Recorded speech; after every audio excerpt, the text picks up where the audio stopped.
ஓம் அகத்தியர் திருவடிகள் போற்றி. ஓம் அகத்தியர் திருவடிகள் போற்றி. ஓம் அகத்தியர் திருவடிகள் போற்றி. ஓம் அகத்தியர் திருவடிகள் போற்றி. ஓம் மாணிக்கவாசகர் திருவடிகள் போற்றி. ஓம் மாணிக்கவாசகர் திருவடிகள் போற்றி. ஓம் மாணிக்கவாசகர் திருவடிகள் போற்றி. ஓம் திருஞான சம்பந்தர் திருவடிகள் போற்றி. ஓம் திருஞான சம்பந்தர் திருவடிகள் போற்றி. ஓம் திருஞான சம்பந்தர் திருவடிகள் போற்றி. ஓம் திருநாவுக்கரசர் திருவடிகள் போற்றி. ஓம் திருநாவுக்கரசர் திருவடிகள் போற்றி. ஓம் திருநாவுக்கரசர் திருவடிகள் போற்றி. ஓம் பதஞ்சலி முனிவர் திருவடிகள் போற்றி. ஓம் பதஞ்சலி முனிவர் திருவடிகள் போற்றி.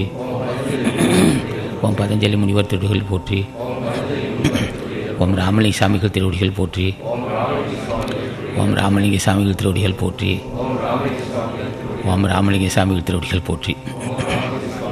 இப்போ சொல்லப்பட்ட மகான்கள் எல்லாம் முதுபெரும் ஞானிகள், அருள் வள்ளல்கள், கெட்டதெல்லாம் தரக்கூடிய பெருந்தகையாளர்கள், மரணமில்லா பெருவாழ்வு பெற்றவர்கள்.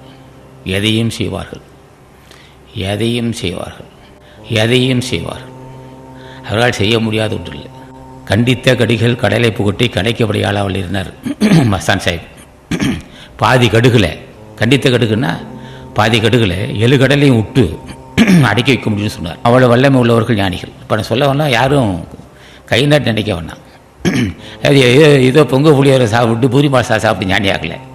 20 வருஷம் 25 வருஷம் 30 வருஷம் அரும்போடு அருந்தவம் செய்தவர்கள். அருந்தவம் செய்ய முடியாமல் யாருமே பிறவியை வெல்ல முடியாது. அதுக்காக யாரையும் அச்சு பயமுறுத்தலை. போயிட்டே இருக்கணும். ஏதாவது இரவு தூக்கம் வராது, இப்போ ராத்திரி தூக்கம் பிடிக்காமல் தூங்காது இருக்கணும், உப்பு இல்லாமல் சாப்பிடணும். இப்படிக்கா இருக்கு கடினமான பாதை தான். அதுக்காக ஒரு பயப்பட வேண்டிய அவசியம் இல்லை. போயிட்டே இருக்கணும். நெடிய பயணம் மேற்கொண்டவர்கள் தான் ஞானிகள், அருந்தவசிகள், அருமையான தவசிகள். நம்மால் சாதிக்க முடியாத ஒன்றை சாதித்தவர்கள். நம்ம எல்லாம் பொருளாதாரத்தை கண்டு மயங்குவோம், அவருக்கு பொருளாதாரத்தை கண்டு மயங்க மாட்டார். அது பாசத்தில் காமத்தில் காமத்தில் வீழ்வோம், அவருக்கு வீழ மாட்டார். பாசத்தில் வீழ்வோம், அவர் வீழ மாட்டார்கள். அந்த பந்த பாசத்துக்கு அகப்படாதவர்கள். அப்படியே அந்த பந்த பாசத்தில் அகப்படாதவர்கள் குடும்பத்தை விடுபட்டார்களா? இல்லை, குடும்பத்தில் இருப்பார்கள். தாமரையில் தண்ணீர் இருந்தாலும் தாமரையில் தண்ணீர் ஒட்டாது. தாமரையும் தண்ணீர் ஒன்றாக இருக்கும். ஒரு சொட்டு தாமரை தண்ணீரை விட்டோம்னா தண்ணி அப்படியே மேலே உண்டு நிற்கும். தண்ணி ஒரு தாமரை ஒட்டாது. புள்ளப்பூச்சி என்ன செய்யும்? புள்ளப்பூச்சி சேர்த்தில் தான் இருக்கும், ஆனால் சேறு ஒட்டாது. புளியம்பழம் பார்க்கும்போது ஒன்றாக தான் இருக்கும். ஓடும் புளியும் தனியாக இருக்கும். புளி உள்ளே தனியாக இருக்கும், மேலே ஓடு இருக்கும். அப்போ தாமரை தண்ணீர் இருந்தாலும் தண்ணீர் ஒட்டாது. சொட்டு ஒரு நீங்கள் ஒரு பர்சன்டேஜ் பார்க்கலாம். ஒரு தாமரை ஒரு தண்ணீரை விட்டிங்கன்னா அந்த தண்ணி மட்டும் அப்படியே மேலே நிற்கும். புல்லை வச்சு பார்த்துருப்பீங்க, சேர்த்துட்டு இருக்கும், ஆனால் சேறு ஒட்டாது. இதே மாதிரி இல்லறத்து இருந்தாலும் அவர் அகப்பட மாட்டார்கள். குடும்பத்தை உலக மக்களோடு இருப்பார்கள், வியாபாரம் செய்வார்கள், விவசாயம் செய்வார்கள், எதை வேணாலும் செய்துட்டு இருப்பான். அவங்க சமுதாயத்தை அவங்க கவனம் மட்டும் அவங்க ஆசான் திருவடியிலே இருக்கும். தன்னை காப்பாற்றிக் கொள்வார்கள். எத்தொழிலும் செய்தாலும் ஏதவஸ்தைப்பட்டாலும் முத்தர மனம் இருக்கும் போனத்தே பித்தகமாய் காதி விளையாடியீர் கைவீசி வந்தாலும் தாதி ஒன்று நீர் கொடுத்தே தானார். பூர்ண விளக்கம் சிலேசாக சொல்கிறேன். விலைமகள் என்ன செய்வாள்? வாலிபர்கள் கவருவதற்காக குடத்தை தலையில் வச்சுப்போம், இடுப்பில் வச்சுப்போம். அப்போ சாகச செய்வாள். போகும்போது சாகச செய்வாள், வரும்போது செய்வாள். அப்போ தண்ணீர் குளத்தை போய் தண்ணி எடுத்துகிட்டு தலையில் தண்ணீர் இருக்கும், வரும்போது சாகச செய்வாள். ஆனால் குடத்தில் மட்டும் கவனம் வச்சுருக்கும். எத்தொழில் செய்தாலும் ஏதவஸ்தைப்பட்டாலும் முத்தர் மனம் இருக்கும் மோனத்தை. மோனம் சுழுமுனை. எத்தொழில் செய்தாலும் ஏதவஸ்தைப்பட்டாலும் என்ன தொழிலாலும் செய்வார்கள். வியாபாரம் செய்வார்கள், விவசாயம் செய்வார்கள், அரசாங்கம் செய்வாங்க, ஏதாவது செய்வார்கள். ஏற்பாடு துன்பத்தை அனுபவிப்பார்கள். எத்தொழில் செய்தாலும் ஏதவஸ்தைப்பட்டாலும் முத்தர் மனம் இருக்கும் மோனத்தை. ஞானிகளுடைய கவனம் போகாமல் அந்த மோனநிலையே கவனம் இருக்கும். மோனநிலை என்பது சுழிமுனையிலே கவனம் செலுத்தியிருப்பார். வித்தகமாய் காதி விளையாடியீர் கைவீசி வந்தாலும் தாதி மனம் நீர் குடத்தேதனா. தலையில் இருக்க தண்ணீர் குடத்தை கீழே விட மாட்டா, எடுத்துக்காட்டுது. ஆகவே ஞானிகள் சமுதாயத்தில் இருப்பார்கள், சிந்தனை மட்டும் தன் ஒரே நிலையாக இருப்பார்கள். எதிலே அகப்பட மாட்டார்கள். குடும்பம் நடத்துவார்கள், வியாபாரம் செய்வார்கள், பணத்திலே புரளுவார்கள். பணத்துக்கு பார்த்தா பட்டணத்தாரவர்கள் கப்பல் வியாபாரி, தினம் ஆயிரக்கணக்காக பொற்காசுகள் குவியும். அது எண்ணி வைப்பார். ஆனால் ஞானி அவர். அப்போ சில பேர் ஞானி என்ன செய்வார்? ஒரு சிலர் வருவான், ஞானி என்று சொல்லுகிறான், இவர் பொருளாதாரத்திலே உருண்டு வர்றாருன்னார். அவர் பார்த்து சிரித்தார். பொருளாதாரத்தை எண்ணுவதாலேயோ அது புழங்குவதாலேயோ அது மேலே பிறழுவதனாலேயோ ஒன்றும் இல்லைப்பா. அதை சேகரித்து இருப்பு வைக்கக்கூடாது. பொறுப்பற்று இல்லாதது என்பது பொருளாதாரத்தை தொடக்கூடாதுன்னு அர்த்தம் இல்லை, அது இருப்பு வைக்கக்கூடாது. நாங்கள் தரோம் ஆயிரக்கணக்கான பொற்காசில் வந்து குவியுது, இன்றைக்கி என்ன வைக்கிறோம்? ஏழை எளிய மக்களுக்கு பயன்படுது, ஏழை எளிய மக்களுக்காக பயன்படுத்த வச்சுருக்கிறோம். பொருளாதாரத்தை தொடக்கூடாதுன்னு சொல்லாதே, அது இருப்பு வைக்காத, மேலே பற்று வைக்காதே. இப்போ நாங்கள் கூட காசு எண்ணிக்கிட்டு இருக்கோம். சில பேர் ஒரு சாமியார் காசு என்ன இருக்கணுமா, அது அவர்களுக்கு புரியுமா அது என்னன்னு? பொருளாதாரத்தை சேகரித்து இருப்பு வைக்க மாட்டோம். நாங்கள் மட்டும் இல்லை, இந்த வர்க்கமே தொடாது. காசை தொடுமானால் இருப்பு வைக்காது. ஆற்றல் யாருக்கு அந்த ஆற்றல் இருக்குன்னா, யாருக்கு அந்த ஆற்றல் இருக்குது? கோடிக்கணக்கான பொருள் வந்தாலும் மதம் கொண்ட யானை போல் வீசி இருக்கின்ற ஆற்றல் யாருக்கு இருக்குது? அந்த ஆற்றல் யாருக்கு இருக்க முடியும்? அந்த ஆற்றல் ஞானிகளுக்கு தான் உண்டு. அதான் ஞானிகளை பார்த்து அருந்தவசிகள் சொல்கிறோம். எதையும் கண்டு மயங்குவானோ அவன் மயங்கவே மாட்டான்.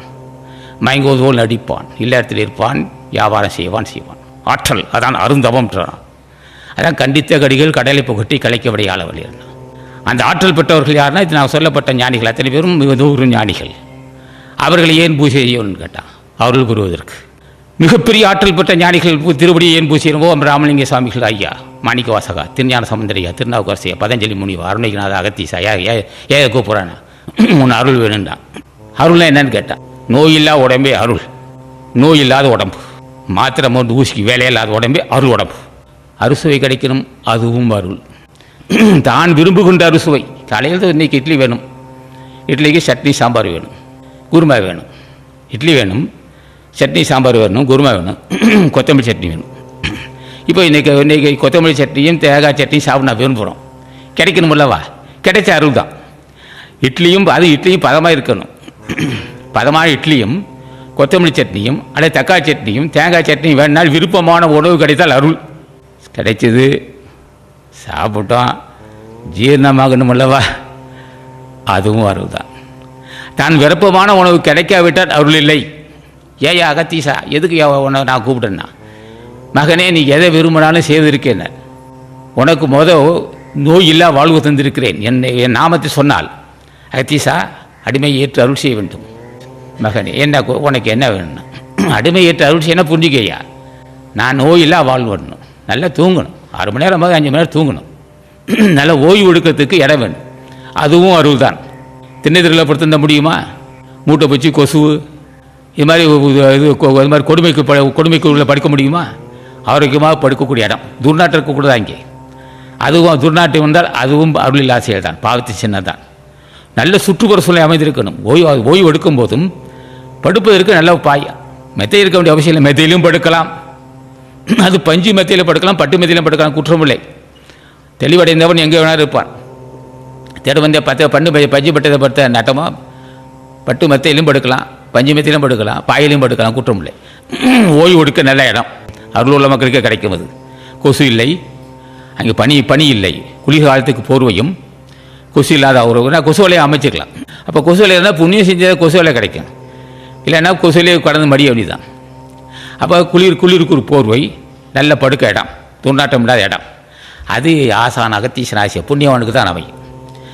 துர்நாட்டம் இல்லாத குளிர் இல்லாத பனி காலத்தில் பனியை தாக்காமலும், வெயில் காலத்தில் வெப்பம் தாக்காமலும், நல்ல ஒரு சமமான இடத்தில் ஒரு பாய், நல்ல பாயோ அல்லது ஒரு ஜம்மு காலமோ ஒரு நல்ல படுக்கை, சுகமாக படுப்பதற்கு ஒரு இடம் வேண்டும். அதுவும் அருள் இருந்தால் தான் முடியும். இல்லைன்னா அதுக்கு அந்த வாய்ப்பு இருக்காது. சில பேர் வீட்டில் என்ன இருக்கும், ஓட்ட குடிசையாக இருக்கும், தங்க வசி இருக்காது, நல்ல ஓய்வு எடுக்க வாய்ப்பு இருக்காது. பண வசி இருந்தாலும் ஓய்வு